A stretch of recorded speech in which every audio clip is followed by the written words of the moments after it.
Yeah, there's a lot to learn from that. I recently had someone who was a figure skater when she was younger, and very similar story of like this was her whole life. It was just competitive figure skating.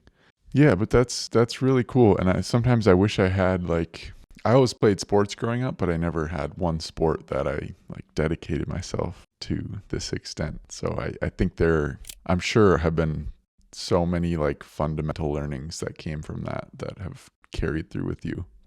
And as we talked earlier, a big part of what I realized is at the beginning of every year, our coach sat us down and we set goals.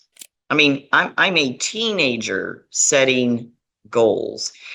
And that whole experience was really a blessing because I worked, I helped take Anthony Robbins into the business marketplace.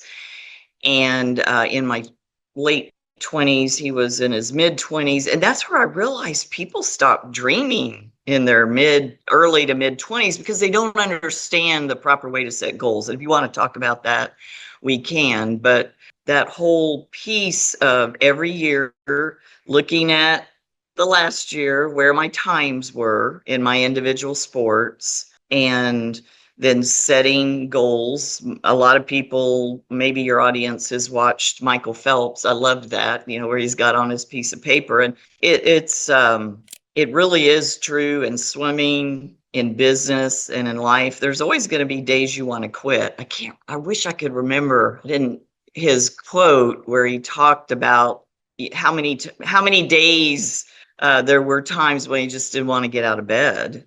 And but he did it because he had some goals set. So I realized in my early 20s that all those lessons I'd learned on goal setting, and then as I've gone on in life, obviously I found people to mentor me, coach me, work with me to be an even better version.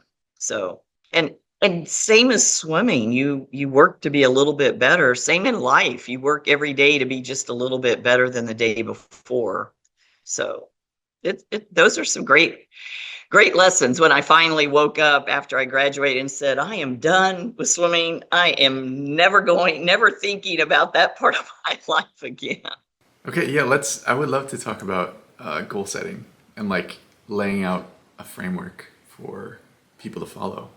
And who knows, maybe I'll adopt it. Well, so we don't have enough time for me to go through everything, but I'll do the best that I can to give a framework. So the first thing that I would say is people confuse dreams and goals. And those are two entirely different things. And so you hear people say dream big, shoot for the moon. And yes, but that's a dream. That's not a goal. And they call it a big dream goal. Well, that's fine. But you have to understand that the easiest way to start with your goals, is to create a master dream list. So that's the first place I have people start. And the master dream list is if you're just taking out a piece of paper and writing master dream list at the top, and you're writing down as if money is no object and time is no object. And I'll also coach people that if you find yourself saying someday I'll do that, I always call it get off the someday I'll, just put it on your master dream list. So that's a dream. When you say someday I'll do that, you did write it down, put it on a list. And then as you go through the master dream list, you're going to pick out items that are the most important to you. And a goal is time sensitive. And then you create action plan to get to the goal.